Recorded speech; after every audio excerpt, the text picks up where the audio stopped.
Good morning friends, আশা কৰোঁ সকলোৱে ভালে আছে। তো আমাৰ যিখিনি অসমৰ কেণ্ডিডেটে SSC GD 2025 ৰিজাল্টৰ অপেক্ষা কৰি আছে, মই তেওঁলোকৰ কাৰণে আজি ভিডিঅ'টো লৈ আহিছোঁ। ময়ো যোৱা 4-5 দিনৰ পৰা পূৰা ৰিজাল্টৰ অপেক্ষা কৰি আছোঁ। ৰাতিকে জাগি আছোঁ, দেৰিকৈ শুওঁ, কাৰণ যিখিনি আমি চাইছোঁ ইমান দিনৰ ৰাতিয়ে ৰিজাল্ট দিছে। তো সেইকাৰণে প্ৰতিটো ৰাতিয়ে আমি ভাবোঁ যে ৰাতি 12-11টা মানত ৰিজাল্ট আহিব, কিন্তু নাহিলে।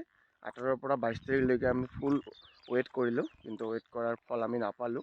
কাৰণ কিয়নো আমাৰ দুদিনৰ পৰা আমি ভাইৰেল ন'টিচ পাই আছোঁ যে ন'টিচটো নহয় ভাইৰেল ইমেইল আৰু এখন লিষ্ট পাই আছোঁ যে আমাৰ ঝাৰখণ্ডত মেডিকেল কেঞ্চেল হৈছে। সেইকাৰণে ঝাৰখণ্ডত যিমানখিনি কেণ্ডিডেট আছে সকলোৰে এতিয়া উত্তৰ প্ৰদেশ লৈ গৈ আকৌ মেডিকেল হ'ব, ফ্ৰেছ মেডিকেল হ'ব আৰু নতুনকৈ মেডিকেল হ'ব।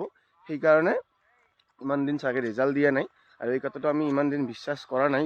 তো যোৱাকালি আমাৰ 22 তাৰিখ আছিল, 22 তাৰিখৰ পৰা 30 তাৰিখলৈকে সেই মেডিকেল ষ্টাৰ্ট হৈ গ'ল। আৰু এতিয়া 100% যে ঝাৰখণ্ডৰ মেডিকেল কেঞ্চেল হৈছে আৰু পুনৰাই মেডিকেল হৈ আছে। 22 তাৰিখৰ পৰা 30 তাৰিখলৈকে মেডিকেল চলিব। তো অভিয়াছলি এতিয়া আমাৰ ফাইনেল ৰিজাল্টটো লেট হ'বই, কাৰণ যদি একদম বেছি কিবা ডাঙৰ প্ৰব্লেম হ'ল হয়, যে পূৰা একদম কিবা কেছ হৈছে, কিবা হৈছে, হাইকোৰ্ট হৈছে, সেইখিনি হ'লে বেলেগ কথা আছিল। কিন্তু জাষ্ট আমাৰ এসপ্তাহ বা দুসপ্তাহ পিছুৱাই গ'ল।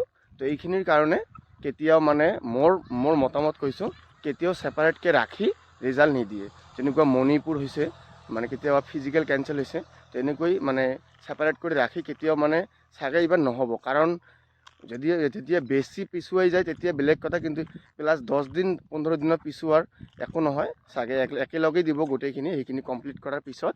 আৰু কিয়নো SSFৰ cut off all India cut off হয়, সেইখিনি মিলাব লাগিব।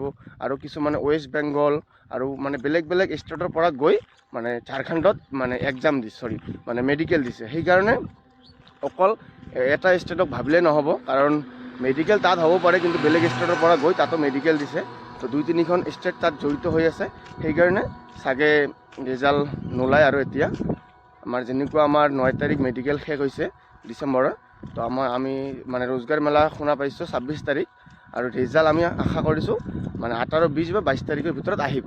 তো আমি 10 দিনমান ধৰিছোঁ যে 9ৰ পৰা 10 দিন বা 12 দিনমান পিছত ৰিজাল্ট আহিব। তো গোটেই ইণ্ডিয়াক লৈ ভাবিছোঁ এইবাৰ যদি আমাৰ 30 তাৰিখ মেডিকেল শেষ হয়, 30 তাৰিখ যিখিনি মেডিকেল দিবলৈ ঝাৰখণ্ড যাব, তেওঁলোকৰ ধৰি লোৱা 3 দিন বা 2 দিন ধৰি লোৱা, 31টো বাদ দিয়া, 2 তাৰিখলৈকে ধৰি লোৱা মেডিকেল। তাৰপিছত এইবাৰ আৰু 10 দিন নালাগে, কাৰণ গোটেইখিনি ৰিজাল্ট অলৰেডি ৰেডি হৈ আছে। অকল খালি ঝাৰখণ্ডৰ ৰিজাল্টটো ওলাব লাগে। সেইকাৰণে অকল আমাৰ মিনিমাম এসপ্তাহ ধৰিলে একদম ইনাফ। যদি 2 তাৰিখ পূৰা মেডিকেল শেষ হৈ যায়, এসপ্তাহৰ ভিতৰত আমি 10 তাৰিখৰ ভিতৰত 110% ৰিজাল্ট পাম। জানুৱাৰী 2026ৰ 10 তাৰিখৰ ভিতৰত আমি ৰিজাল্টটো খাটাং। আৰু আমাৰ প্ৰায় 15 দিন আমাৰ লেট হৈ গ'ল। যেতিয়া আমি 20 তাৰিখ পাবলগীয়া ৰিজাল্টটো আমি এতিয়া জানুৱাৰীৰ 10 তাৰিখ হৈ গ'ল, দেখা দেখি আমাৰ 20 দিন পিছুৱাই গ'ল ৰিজাল্টটো।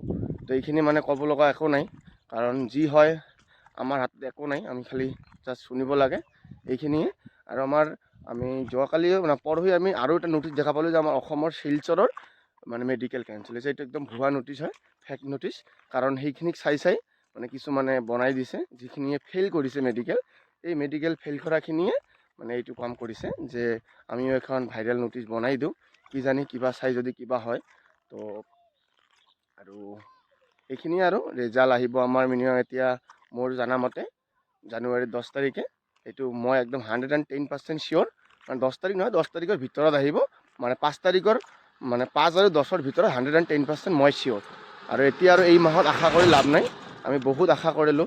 18 তাৰিখ ৰাতি জাগি আছিলোঁ, 19 তাৰিখ জাগি আছিলোঁ, 20 তাৰিখ জাগি আছিলোঁ, এনেকৈ 3-4টা ৰাতি গ'লে। আৰু তো এতিয়া আৰু ৱেইট কৰি লাভ নাই, ৰিজাল্টৰ আশা এৰি দিয়া। একদম জানুৱাৰীৰ 5 তাৰিখ যেতিয়াই পাৰ হ'ব আৰু আশা আৰম্ভ কৰি দিয়া, আৰু 10 তাৰিখৰ ভিতৰত পাই যাবা, এইটো 110% চিয়'ৰ। তো এইখিনিয়ে আছিল মোৰ ক'বলগীয়া। তো বাই বাই, নেক্সট ভিডিঅ'ত আকৌ লগ পাম।